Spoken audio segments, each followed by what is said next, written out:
Morning Marketing Podcast is brought to you by Esther of IPA Group, bringing premier online promotion to your business. And Melanie of Stomp Social Media Training, who empowers business owners to manage social media and marketing for themselves.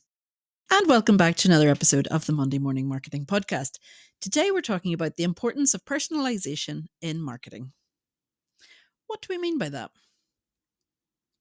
This could be interpreted in many different ways, but the way we want to look at it today is how you can make yours stand out as an individual, how you can be representing yourself as a person, as something that's more identifiable than just a logo. So for us, I guess we've tried to have a bit of a laugh along the way. We don't take ourselves too seriously, and although we're both quite well established, we try not to we try not to take ourselves too seriously. And I think we're hoping that will help us stand out against the blazing row of other marketers out there who maybe are still incredibly professional, but they're not us at the end of the day, are they? Exactly. So, like Melanie says, there are thousands, if not millions, of people out there who do exactly what we do, and probably the same in your industry as well. There are so many people that have maybe attended the same courses, maybe have learnt from the same gurus, maybe they're all singing from the same song sheet. But your take on it, you putting your personalized stamp on it, is what will make people realize that it's not just another sales pitch, that you're not just saying exactly the same thing as everybody else. Your experiences and any past boo-boos that you have made, they're all going to have an impact. The kinds of questions that you've been approached with from your particular client, everything has made you who you are today. And the fear I have, and I remember this so clearly, Esther, when I first started my business, I was looking at other established businesses and I was going, I want to be like them. I want to have the same team. I want to have, all this marketing budget. I want to be like them. Yeah. But then when you try to emulate somebody else, you just don't pull it off. No, and you lose yourself in the process. So one thing that with, as Melanie said, with our Monday Morning Marketing brand, we try to be funny. We try to be, ourselves. I think because, well, at least in my case with IPA Group, because there are so many of us and we're so different, we do have a different voice online than if it was just me running it or just me, working behind the scenes. But you do have to have, even at that, you have to have a personalized stamp on it with a team or as an individual. So if you are naturally very outgoing in real life, portray that in your online persona as well. Don't go all formal and using, like big fancy words just because everyone else is doing it or because you think you should be doing it. Use your own tone of voice. I remember running a Twitter account for a lady in Texas, and I literally listened to podcasts that she had done. I listened to her and I as we were talking on the phone about what, the end goal was, what the strategy was going to be. I heard her tone of voice. I heard the empathy in her voice. I wanted to bring all that across as her online. And I wanted her to see that that was where she was going to get the clients that she wanted, because they weren't going to show up in her office and all of a sudden be presented with somebody who says, y'all, hi, y'all, if she doesn't say that online, so you have to have consistency across you as a person, you and your business, and you online. So the struggle that I think we all experience when we do this, identifying your persona and your brand sort of positioning and that sort of stuff, comes from the fact that you're not that quirky. Maybe you're not that, on the spot, clever, fast, witty type sort of person. Not everybody is. Heck, No. we don't do that ourselves very much, in fairness. But I think just by thinking, when somebody meets me for the first time, how do I introduce myself? Do I try and throw in a sort of a casual throwaway thing? What kind of clothing do I wear? What kind of fun things do I do outside of work? What matters to me? I mean, one of my passions is the charity that I volunteer with, which is Quidju, and that's a parenting national charity here in the Republic of Ireland.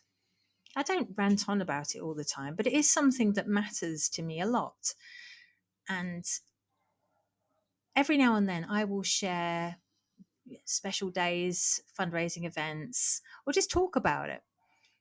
And that makes me slightly different. People can very quickly see that I'm more on the side of parenting and support and families and that sort of stuff. And it doesn't mean I ignore, cancer charities or pets or World Wildlife Fund or anything like that. It doesn't mean I ignore any of those, but this is one I really care about and get involved in. Now, you don't need to share everything personal to you. You don't hear me talking about my kids all the time. You don't hear me talking about any other fun things I do, outside of what I literally want you to know. But to give people a more rounded image of the person behind the brand is not a crime, but it's also not something that you have to do. It's not something you have to do, but it could help people understand where you come from. People buy from people and not from brands. So even the big brands, they will sponsor events that matter to them. And it may have nothing to do particularly with what that brand represents, but it might matter to the board of management or one of the directors or something like that. Yeah, So absolutely. have a think about how you can separate a part of you and make it brandable, I suppose. Yeah, that's a very good point. Where you don't have to share every intimate aspect of your life to be personal on online and in your marketing. Like Melanie says, you can give snapshots, you can give a little behind the scenes, you can give a little bit of um, brief information. Like people who go online and spill everything doesn't make them more relatable to people who don't say anything. But as Melanie said too, the little tiny bits of information that you can give people can help them to see that you are a human and help them relate to you in a slightly deeper way that maybe they didn't think of before. So if you're involved in charities, talk about it. If you have, if you're involved in some burning issues that, world issues or causes or things that are close to your heart, mention those if it's applicable. We don't recommend going down the political route or, No. unless that's a huge part of what you do. Be honest on social media too. It's one of those things that those lies can come back and bite you very quickly if you pretend to be somebody else or something else online. The truth will catch you up, and it's a lot harder to maintain a lie than to own your truth, no matter how hard you think it is. But personalizing yourself, being personable online, doesn't mean just always walking around in your brand colors, always spouting off about your giving all the information every time you meet somebody about what you do and how you help your customers, because that's just not what you would do in your home life. So trying to find that happy medium, that balance of how much do I want them to know? How much am I going to open myself up? How much am I going to be open and honest and expose parts of my life that maybe, are very personal? it's all that balancing act of what you feel comfortable with and maybe pushing it a little bit so that you do stand out. Because lots of people could be involved in charities, lots of people could be involved in world causes.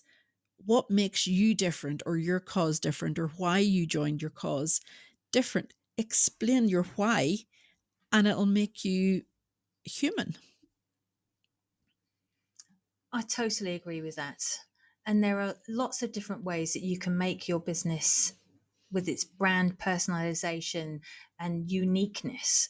It doesn't have to be, as Esther said, through just that one thing. It could be where you work from. We know some people who work from their gardens or workshops. It could be the specific industry you're in, or it could be your specific set of capabilities, your training, your experience. It could even be goal, your vision, your mission and vision statement. We've talked about this before, so head back to one of our podcasts where we chat about that. So it could even be your vision for yourself and for your clients that will make you a little bit more unique and a bit more personalized in that particular industry. Yeah. Like I said, So just try and write these down. As we're saying this, you may want to go back and listen to this again and then start writing some ideas down. Pause the podcast and write some stuff down and carry on again. yeah, like I said, like, go to your comfort zone and take one step forward. Yeah. We're not asking you to, reveal all your life secrets or your deepest, darkest information to people. Just what you are comfortable with and a little bit more. Yeah. That's it for today, guys. Do come and join us again next week. And as Melanie said, do take a listen back. And we hope to see you more personalized online and in your marketing, which, remember, isn't just online. And we'll be back next week with more Monday Morning Marketing. Until then, bye-bye. Bye, guys. Have a good week. What makes you unique, do you think? Well, apart from being bilingual. Okay, show off. You? I'm unique in that I've never bothered trying to grow my business. Yikes. Well, there's still time.